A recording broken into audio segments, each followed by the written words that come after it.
जैसे मान लीजिए ये कुल्हड़ है, ठीक है, कुल्हड़ है। अब इसमें स्टोरी क्या है, चलिए कहानी क्या है, एक लाइन बोलना है। दरअसल हम बहुजनों को वक्त बर्बाद करने के लिए ट्रेंड किया गया है। हमको ऐसे ही बताया जा रहा है कि आप वक्त क्या करोगे अपने वक्त का, आप पढ़ लिख के क्या करोगे, आप स्कूल जाकर क्या करोगे, आप कॉलेज जाकर क्या करोगे, आप लिख के क्या करोगे, आप बोल के क्या करोगे, इसका कोई महत्व ही नहीं है। हमारी विरासत है ज्योतिबा फुले, सावित्रीबाई फुले, माता फातिमा शेख, बाबा साहब भीमराव अंबेडकर, शहीद जगदेव, कर्पूरी ठाकुर। हम जानते ही नहीं इनके बारे में। अगर हम बहुत जानने लगे हैं तो बाबा साहब के बारे में, उसके बाद भी नहीं जानना चाहते। आपके पास रेफरेंसेस नहीं होंगे तो आप लिख नहीं पाएंगे। आपके पास बहुत सारे रेफरेंस होने चाहिए। आज के टीवी में जो स्क्रिप्ट लिखा जा रहा है उससे घटिया स्क्रिप्ट नहीं लिखी जा सकती। अब यह घटिया स्क्रिप्ट क्यों लिखी जा रही है? क्योंकि न्यूज रूम में डाइवर्सिटी नहीं है। आज भी मुझसे लोग पूछते हैं कि जोहार का मतलब क्या होता है। आज भी ऐसे लोग जो जोहार का मतलब नहीं जान रहे हैं, वो बैठकर अगर अपनी स्क्रिप्ट लिख रहा है तो दुनिया से कटा हुआ स्क्रिप्ट लिख रहा है। तो दुनिया से कटा हुआ नहीं होना है, हमको दुनिया से संवाद करता हुआ होना है। हमारी बात तब बात है जब लाखों लोगों को लगे कि ये मेरी बात है। अगर आप में से मैं कहूं कि आखिरी बार किसने कौन सी मैगजीन खरीदी थी स्टॉल पर जाकर, मुझे नहीं लगता 2-4 लोगों के अलावा किसी के पास कुछ। यही सच है हमारे समाज में। हम स्टॉल पर जाना छोड़ चुके हैं। हमारे फोन में सब कुछ चाहिए, पकाई हुई रोटी चाहिए। ज्यादातर यूट्यूबर्स कंटेंट की नकल करते हैं, वो ओरिजिनल कंटेंट नहीं बनाते। वो कहीं कुछ देखते हैं फिर उसी तरीके का अपना कुछ बनाने लगते हैं। जब आप ओरिजिनल कंटेंट बनाएंगे तब लोग आपके पास आएंगे। पहली लाइन हमेशा अनयूजुअल होनी चाहिए, असामान्य होनी चाहिए, बड़ी सीधी होनी चाहिए और कन्वेइंग होनी चाहिए। उसका कोई मैसेज होना चाहिए, कोई स्टेटमेंट होना चाहिए। आप कोई नहीं है, मैं कोई नहीं हूं। अब मुझे ये पुरस्कार मिला, मैंने वहां की यात्रा की, मुझसे ये लोग मिलने आए, मैं वहां मिलने गया, सबका कोई, ये सब एकदम कंप्लीटली नॉनसेंसिकल कहानी। मैं जो कंटेंट क्रिएट कर रहा हूं वही मेरा पुरस्कार है, वही मेरी सजा है और वही मेरा पारितोषिक है। अगर उससे मेरी बात पूरी नहीं हो रही है, इसका मतलब है कि मेरा काम बेईमानी का है।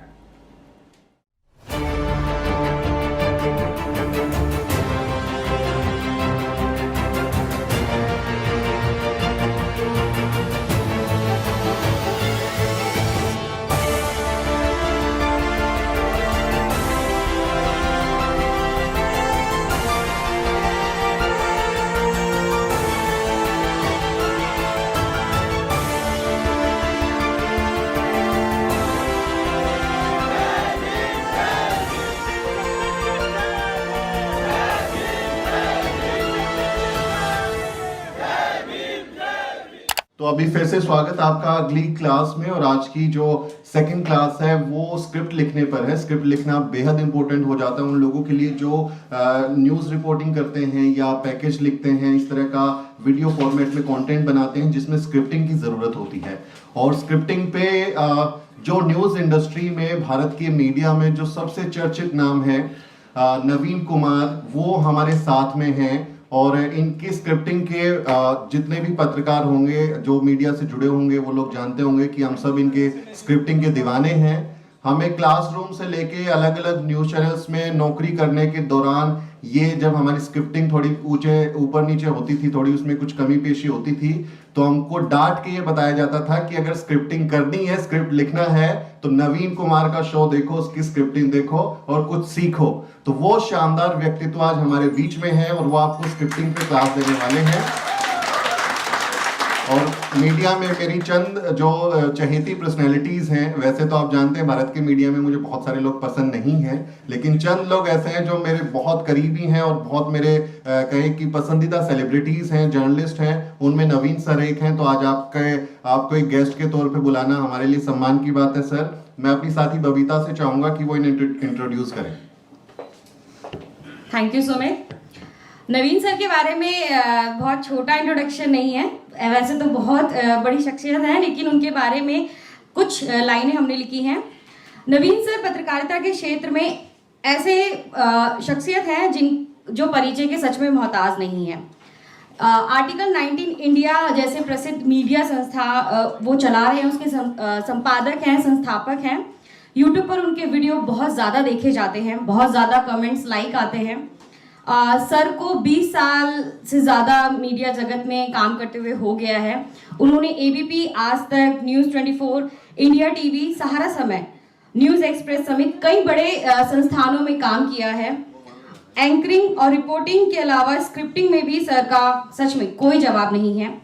उनकी लिखी स्क्रिप्ट को मीडिया के स्टूडेंट से लेकर न्यूज़ चैनल के पत्रकारों तक पढ़ाई जाती है। सर की जो स्क्रिप्ट इतनी लाजवाब होती है कि स्टूडेंट भी पढ़ते हैं और मीडिया संस्थानों में उनके एग्जाम्पल भी दिए जाते हैं उनकी स्क्रिप्ट के। आज हमें सर स्क्रिप्टिंग पर ही आप सबकी क्लास लेने वाले हैं, लगाने वाले हैं। सर आपका बहुत बहुत स्वागत है, प्लीज जोरदार ताली के साथ स्वागत।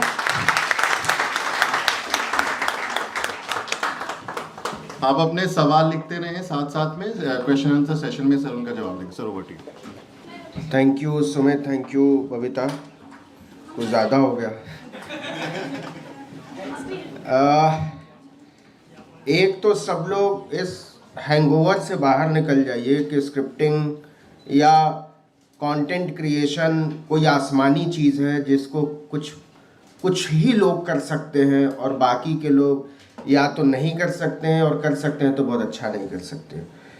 तो इससे बाहर निकल जाइए, क्योंकि स्क्रिप्टिंग, जर्नलिज्म, लेख लिखना, उपन्यास लिखना, ओटीटी के लिए कंटेंट लिखना, ये कोई ऐसी चीज़ नहीं है जिसके लिए आपको डरने की ज़रूरत है।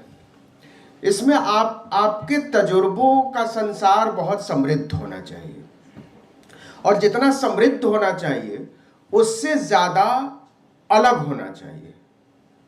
मतलब जब हमने एबीपी न्यूज़ में जब हमने आउटडोर इसी तरीके का कन्वेंशन किया था मानेसर में, तो उसमें एक सवाल आया था कि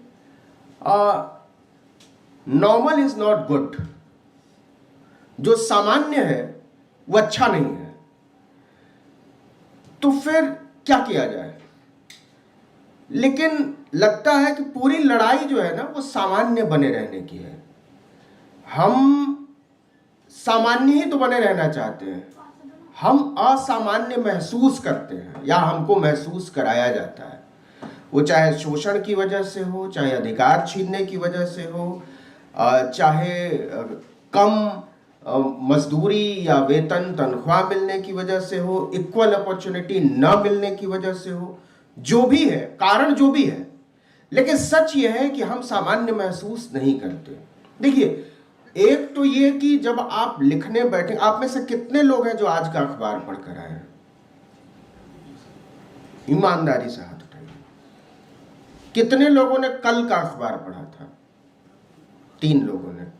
कितने लोगों ने पिछले 1 महीने में कोई किताब पढ़ी है? ये संख्या बेहतर है, लेकिन तब भी आधे से कम लोग हैं। ये नहीं चल सकता है बॉस।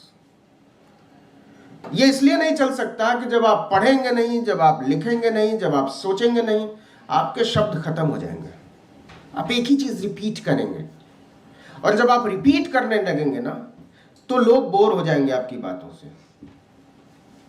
देखिए, इंफॉर्मेशन की लड़ाई ही नहीं है। इंफॉर्मेशन की लड़ाई तो गूगल ने सॉल्व कर दी है। आप सवेरे उठिए, अपना फेसबुक खोल लीजिए, आराम से मजे से आपका 2 घंटा कट जाता है। आप ट्विटर स्क्रॉल करना शुरू करेंगे, 2 घंटा कब चला जाएगा कुछ समझ में नहीं आएगा। लेकिन उससे हाथ कुछ नहीं आता है।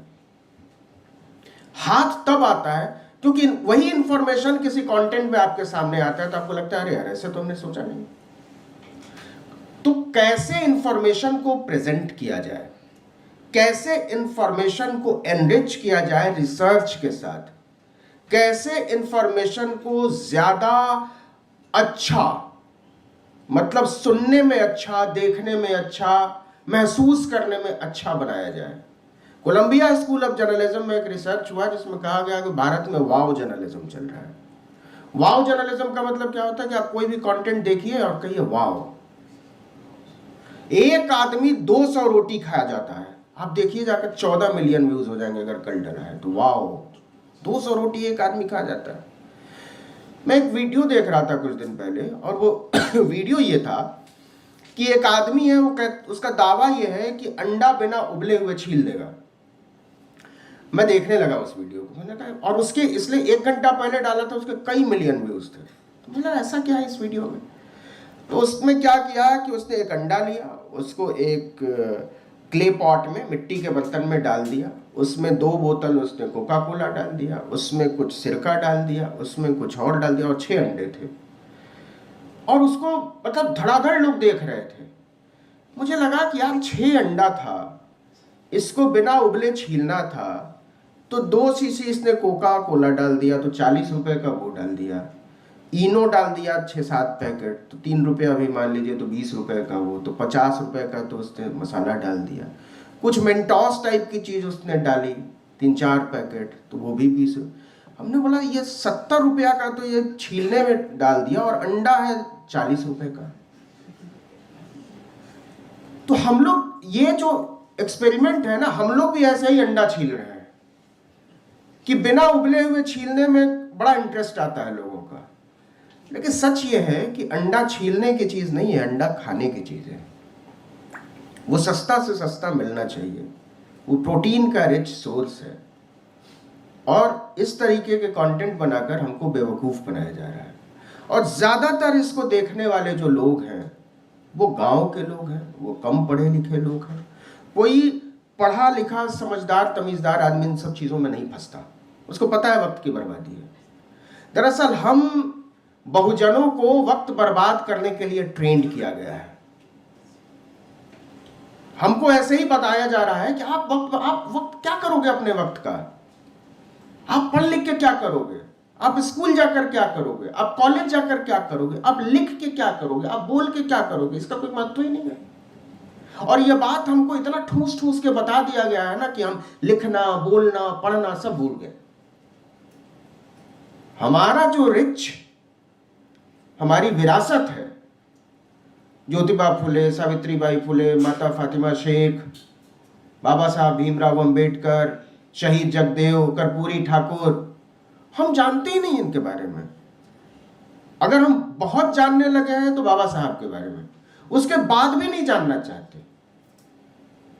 तो बाबा साहब को अगर हमने पढ़ा है तो इसका मतलब यह है कि हम हमारे पुरखे जो लोग थे उनको जाने। ये बात मैं इसलिए कह रहा हूं कि सब चीजें आपको लिखने में मदद करेंगी। आपके पास रेफरेंसेस नहीं होंगे तो आप लिख नहीं पाएंगे। आपके पास बहुत सारे रेफरेंस होने चाहिए।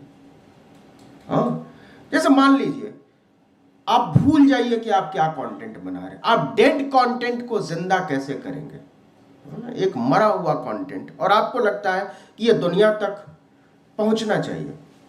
एक लड़की थी अर्चना पांडे, स्ट्रगलर थी बॉम्बे में, और वो एक दिन फांसी के फंदे से वर्सोवा के अपने कमरे में झूल जाती है। नीचे एक नोट लिखा हुआ है और जिसमें वो इल्जाम अपने दोस्त पर लगाती है, उसका दावा था कि वो उससे बहुत प्यार करती थी, वो भी उससे प्यार करता था, लेकिन कहीं कोई दिक्कत हुई होगी और अर्चना पांडे ने एक दिन फांसी लगाई। अब ये कहानी कितनी सामान्य है, आप क्या कहोगे इसमें? लोगों का ठीक है, 2 लाइन आपने कह दिया कि अर्चना पांडे ने फांसी लगा ली और अर्चना पांडे का अफेयर चल रहा था और उसके दोस्त या प्रेमी ने उसको धोखा दिया था, बस 5 लाइन, छठी लाइन क्या लिखोगे? और इस 5 लाइन को लोग क्यों देखें? पढ़ लिया है उन्होंने। लेकिन जब आप सोचते हैं, जब आप संवेदना के स्तर पर जुड़ते हैं, तो फिर आप कुछ अलग किस्म से लिखते हैं, वही विजुअल, वही फ्रेम, वही लाइट, वही एडिटिंग मशीन, वही आप, वही आपकी आवाज, वॉइस ओवर, लेकिन फिर आप लिखेंगे कि वो लड़की फ्लड लाइट की रोशनी में नहाती थी, वो जब हंसती थी तो फूल झरते थे, और जब चलती थी तो धरती पर छप जाते थे महावर। बस वो किसी का हो रहना चाहती थी, और इस हो रहने के यकीन ने एक दिन उसे ऐसे तोड़ा कि अर्चना पांडे टूट गई और जिंदगी उससे रूठ गई। आपने कहा ही नहीं कि अर्चना पांडे ने फांसी लगा ली, जरूरत ही नहीं है कहने की, लेकिन इस 5 लाइन में आप एक इंटरेस्ट पैदा कर सकते हो अपने व्यूअर में। आप यकीन मानिए, अगर 30 सेकंड तक आपने व्यूअर का इंटरेस्ट मेंटेन कर दिया है तो वो आपका 8 मिनट का कंटेंट देख लेगा।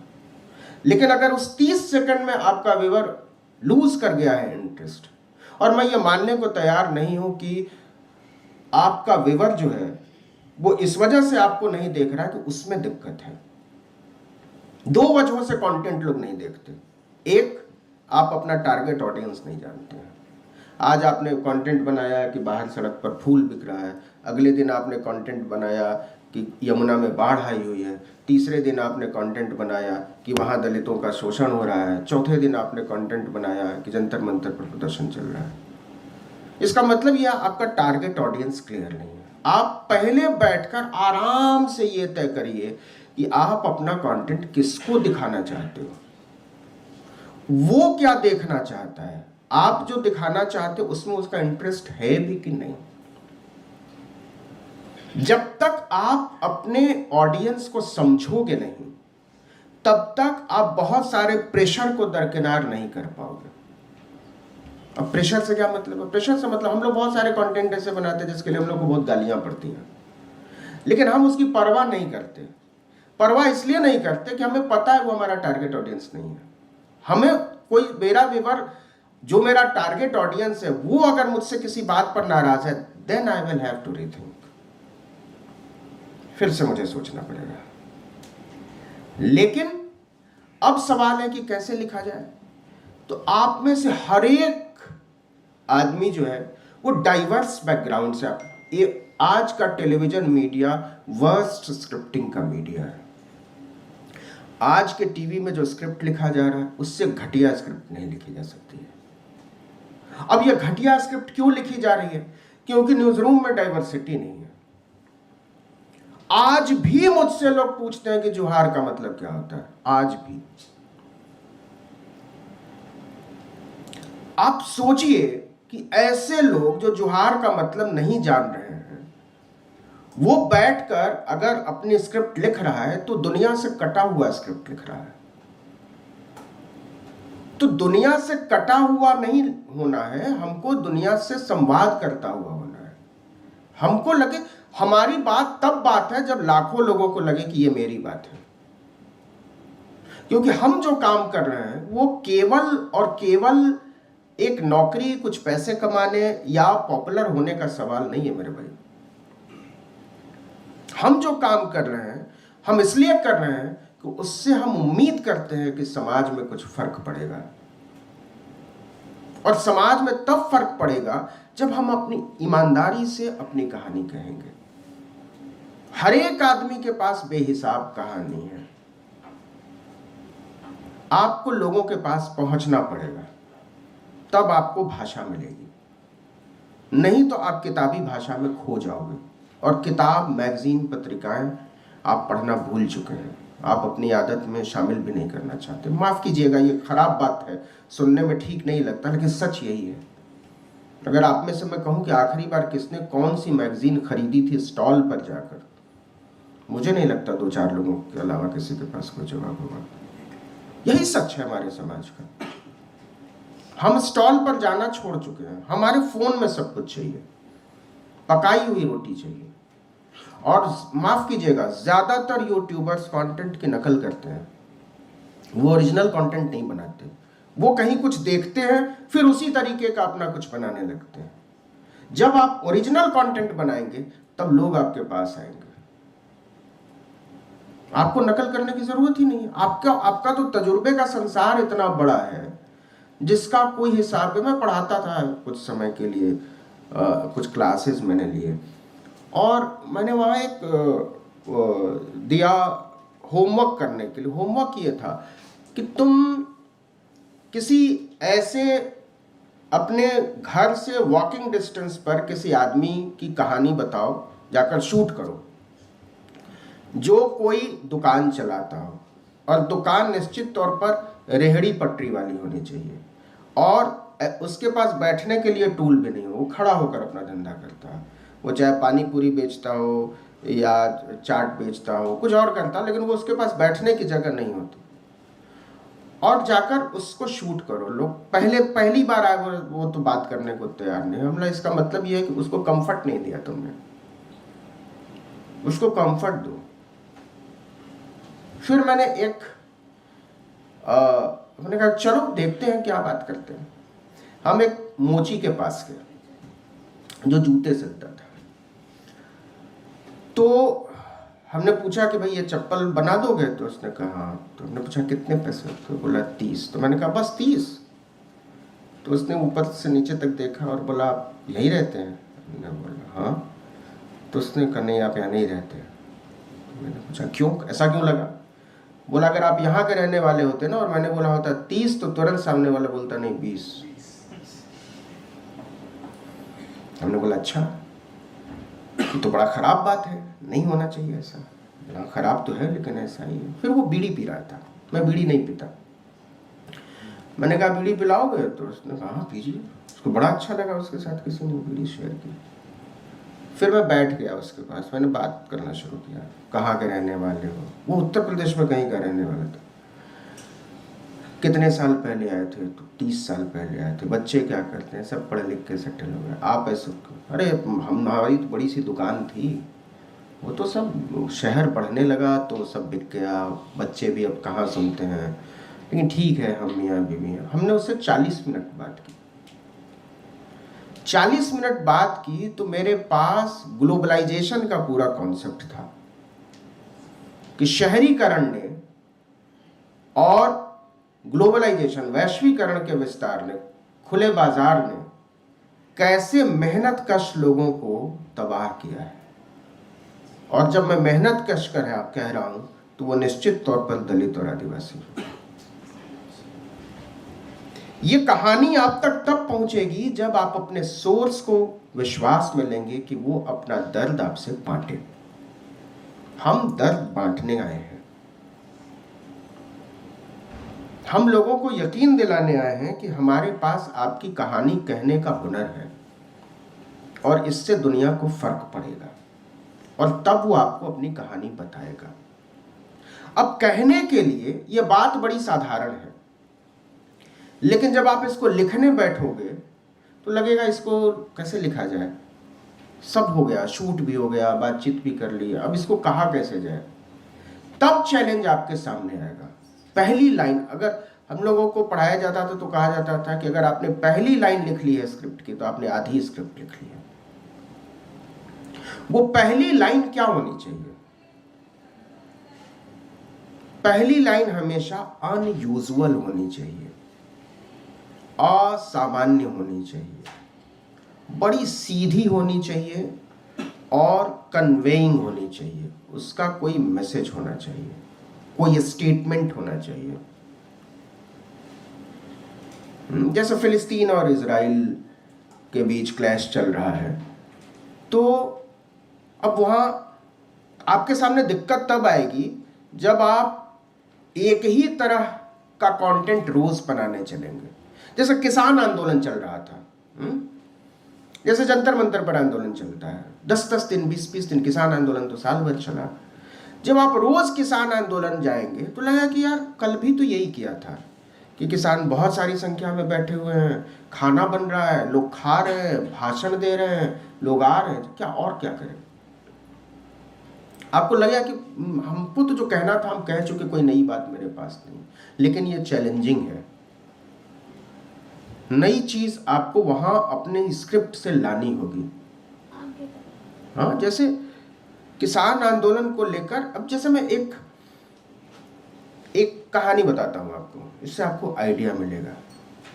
जब किसान आंदोलन को हम लोग कवर कर रहे थे तो लगा कि यार आज क्या किया जाए।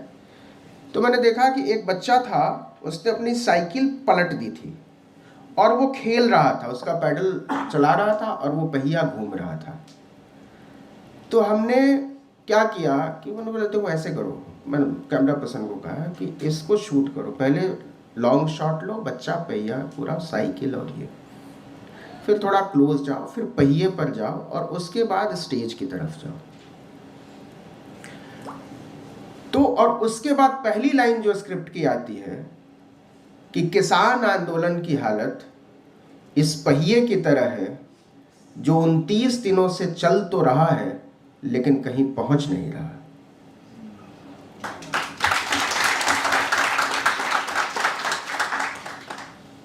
आप आइडियाज, आप जब तक एंजॉय नहीं करोगे, जब मजा नहीं लोगे अपने काम का, तब आप खुद ही उबने लगोगे, आप थकने लगोगे। हाँ, तो आपको थकना नहीं है, उबना नहीं है, और आप उबेंगे और थकेंगे तब नहीं जब आप अपने काम को। एक बात बताओ, दुनिया का मोस्ट ओवर यूज्ड वर्ड आप जानते हैं क्या है? बताइए, एनी आइडिया?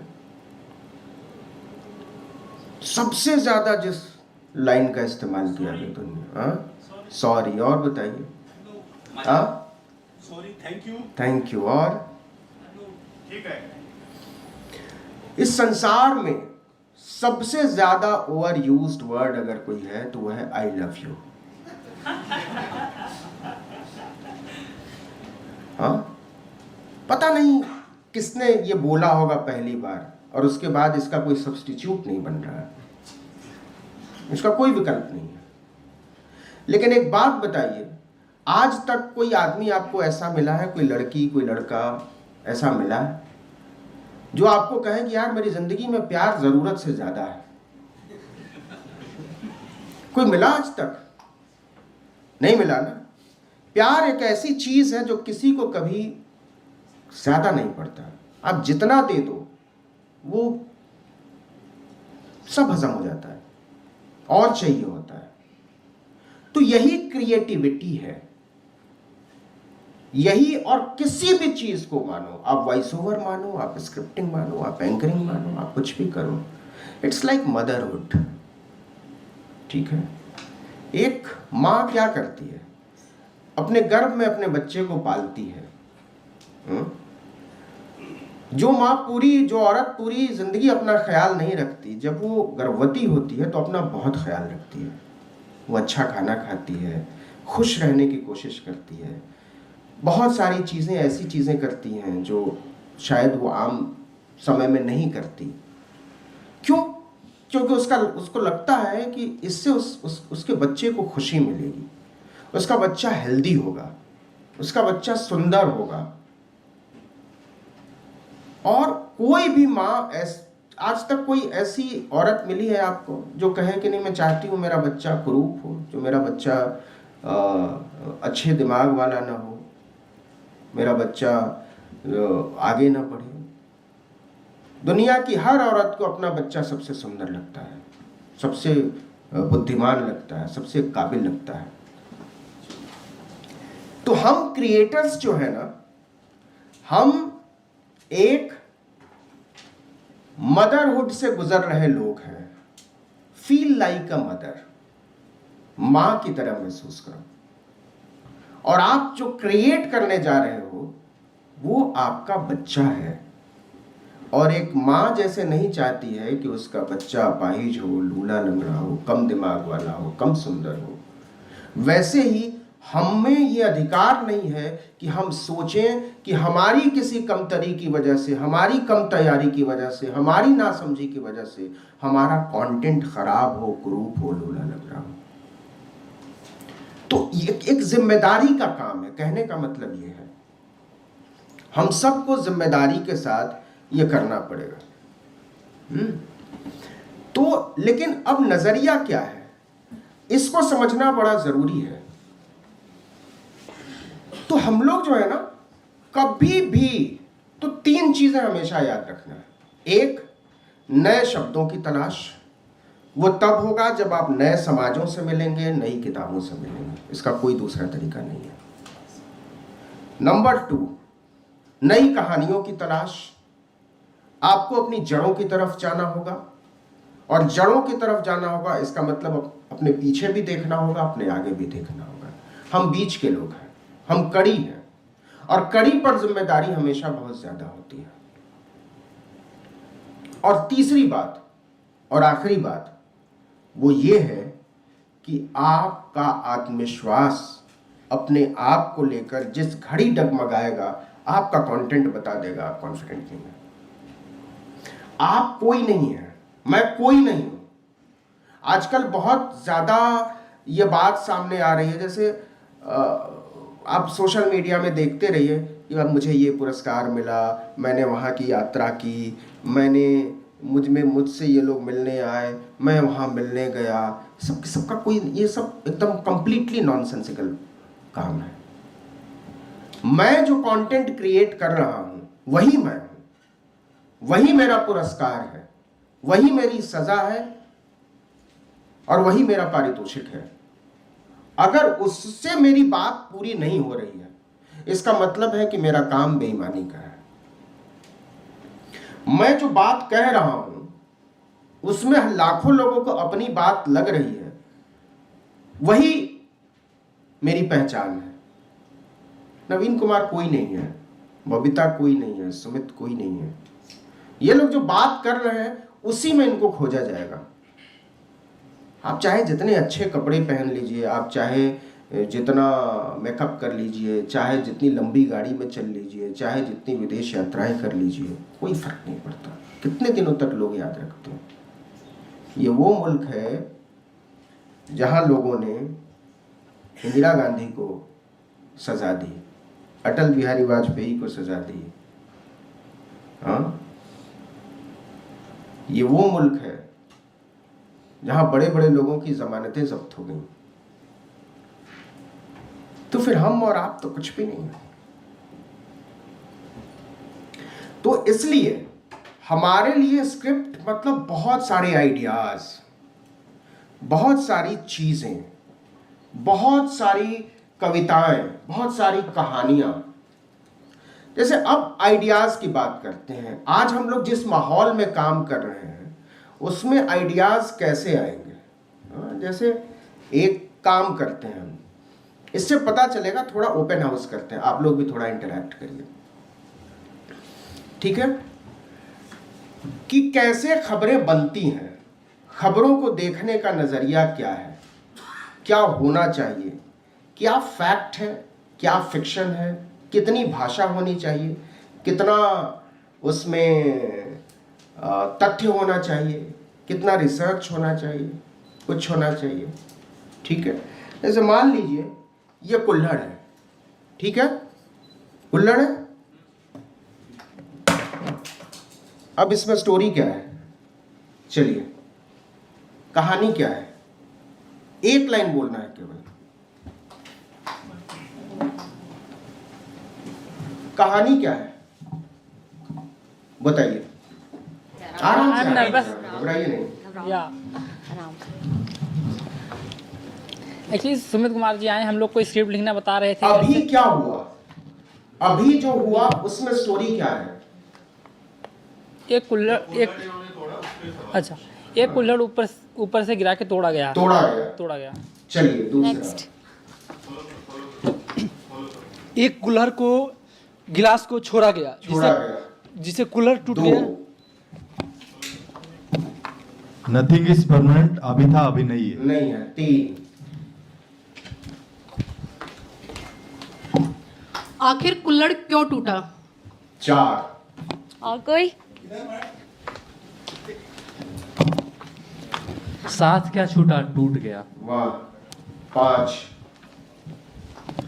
एक कुम्हार की कई दिनों की मेहनत को एक पल में खत्म कर दिया गया, मिटा दिया गया। 6। अभी तक रिपीट नहीं हुआ। कुल्हड़ सोचो। कच्ची मिट्टी का था, हाथ से छूटा टूट गया। हेलो नवीन सर, जय भीम। हम लोग चल तो रहे हैं मगर पहुंच नहीं पा रहे हैं। वाह, चलिए और कोई? हाँ सर, एक उधर से है, जल्दी जल्दी करिए। कुल्हड़ में चाय नहीं थी इसलिए बिखर नहीं पाई। ओके, चलिए बस लास्ट। एक कुल्हड़ ही नहीं, एक पूरा समाज एक तरह से टूटता हुआ दिख रहा है। ओके। और कोई?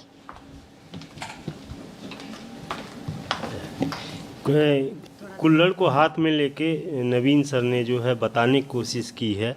और इसमें कहानी ये है कि किसी चीज़ को जब बताया जाता है तो प्रैक्टिकली जो है उसको जो है इस तरीके इसमें बताया जा रहा है कि आप जो है किसी अच्छी चीज़ को अगर उसको हाथ में अनबैलेंस करते हैं तो गिर के टूट भी सकता है और वो समय से वो कीमती भी हो सकता है। ठीक है।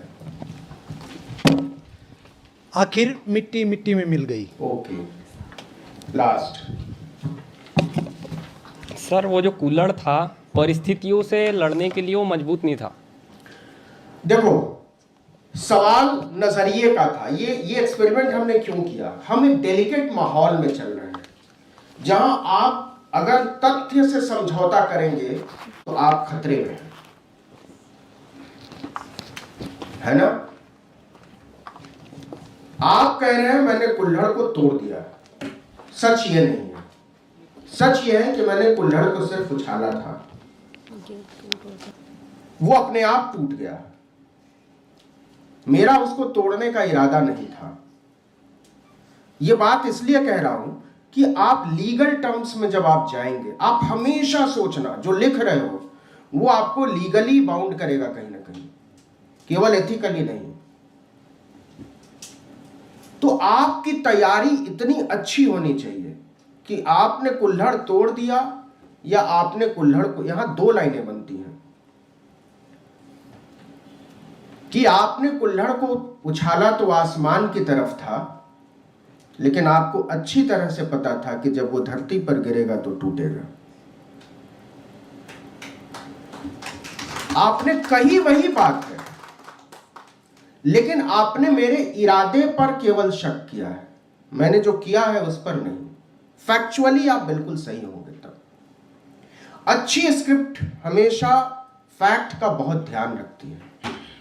फैक्ट्स आर सैक्रेड, वो पवित्र है। उनके साथ आप छेड़छाड़ नहीं कर सकते, उनको मैनिपुलेट नहीं कर सकते। हाँ, अब जैसे चलिए एक एक्सरसाइज करते हैं।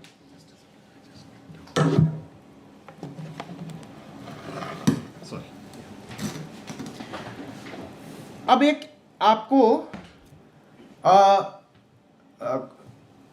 सिचुएशन देता हूं, आप केवल 3 लाइन लिखिए। सब लोग लिख, सबके पास पेन पेपर है? सबके पास पेन पेपर है? हाँ, नोट पैड दिए गए। केवल 3 लाइन लिखनी है जिसको आप 10 सेकंड में पढ़ सकें।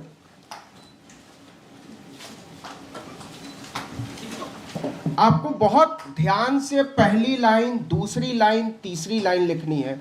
आप एक चीज, आप जो मैं बार बार कह रहा हूं ना, आप कोई नहीं है। आप अपना कंटेंट अपने लिए नहीं बना रहे हो, आप अपना कंटेंट मास के लिए बना रहे हो। हम मास कम्युनिकेशन के स्टूडेंट हैं। हम स्वांतः सुखाए वाले नहीं हैं, तुलसीदास की परंपरा वाले। हम तो जनता के सुख के लिए काम करते हैं, उसकी बात कहते हैं, उसका दुख कहते हैं। अपना दुख कहने के लिए हम नहीं हैं। जिस दिन जर्नलिस्ट खुद खबर होने लगता है उस दिन से वो मरने लगता है। आपको खबर नहीं होना है। हम स्टार नहीं हैं, हम सेलिब्रिटी नहीं हैं। हम इस धरती पर सबसे सताए हुए आदमी के बराबर हैं, सबसे बड़े शोषित के बराबर हैं। और इसी भाव के साथ आपको फील्ड में जाना है। जिस दिन आप प्रिविलेज डिमांड करोगे उस दिन से आप शोषण करोगे। सारी लड़ाई हमारी प्रिविलेज को खत्म करने की है, प्रिविलेज को हासिल करने की नहीं। ये बड़ा माइन्यूट अंतर है। तो हम सब, क्योंकि जितना है ना न्याय, बंधुत्व, समानता, जस्टिस, ये सब उस दिन आएगा जिस दिन से इस धरती पर प्रिविलेज नाम की कोई चीज नहीं बचेगी। तो चलिए एक सिचुएशन लेते हैं, और सिचुएशन ये है कि यहां से 1.5 किलोमीटर दूर, आप ध्यान से सुनिएगा, जंतर मंतर पर एक आदमी जो धरने पर बैठा हुआ था उसकी मौत हो गई है। उसकी डिमांड ये थी कि उसकी आधे कट्ठे की जमीन पर किसी ने कब्जा कर लिया है और वो ऊपर से नीचे तक गुहार लगा कर थक गया है, लेकिन कोई सुनने वाला नहीं है। सुबह के वक्त इसका पता चलता है कि वो आदमी इस दुनिया में नहीं रहा। ये कहानी है, इस कहानी को आपको कहना है। अब शुरुआत की 3 लाइन आप क्या लिखेंगे, ये आप अगले 3 मिनट में बताएंगे।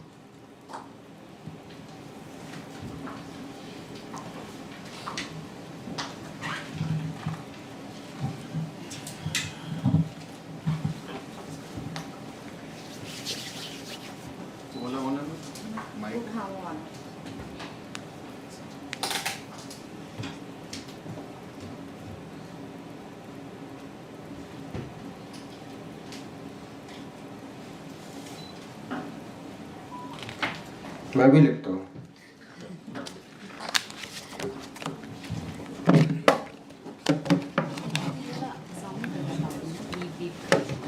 नहीं, वो ये वाला नहीं, वो दूसरा है।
न्याय के सबसे विराट मंदिर से कुछ दूर पर न्याय का दम टूट गया, क्योंकि जमीन के छोटे से टुकड़े के लिए कुछ लोगों ने अपना जमीर बेच दिया।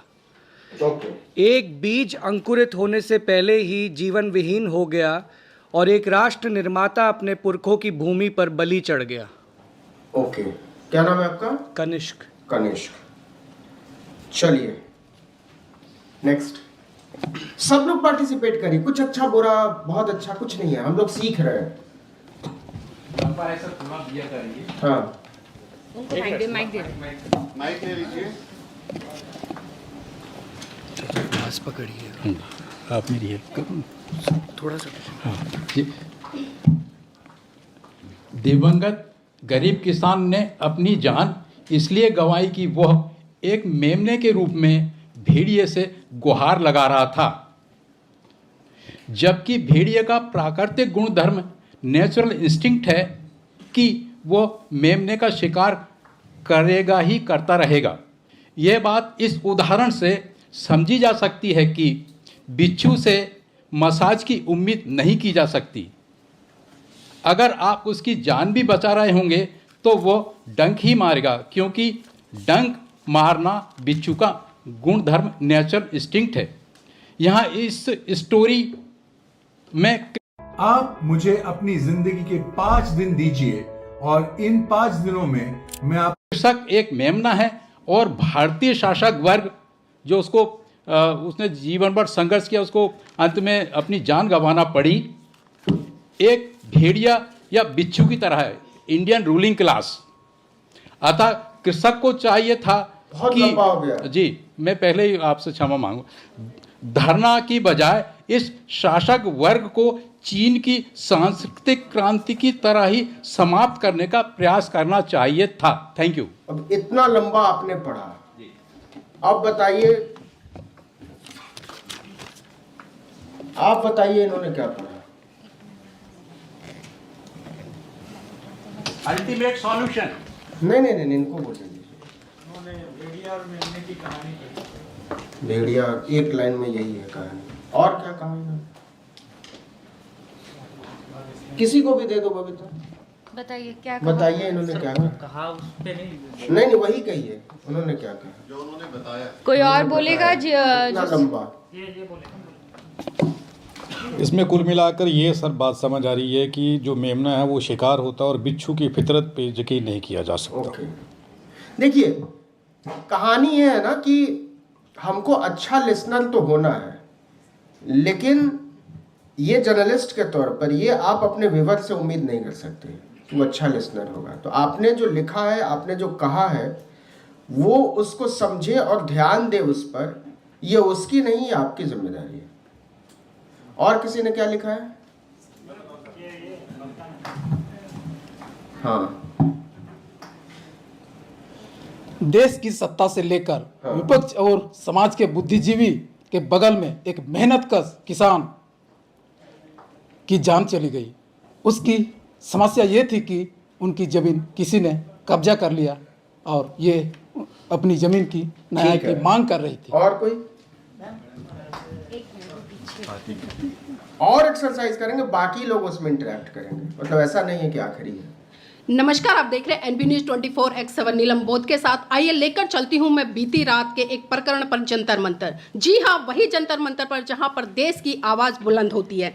साथियों, बात है आज रात की। जंतर मंतर पर एक किसान आंदोलन की मौत। आखिर मौत का कारण क्या उसका कसूर था कि वो गूंगी बहरी सरकार से अपने हक अधिकारों की मांग कर रहा था? आखिर सोचना पड़ेगा कि आज हक अधिकारों की मांग करने वालों को भी मौत की सजा नहीं बल्कि आजीवन कारावास जैसी सजाएं सुना दी जाती हैं। लेकिन दुख होता है कि जब एक आंदोलनकारी जमीन के लिए मांग करता है तो उस जमीन के खातिर उसकी जान चली जाती है। इसमें फैक्ट कहाँ था?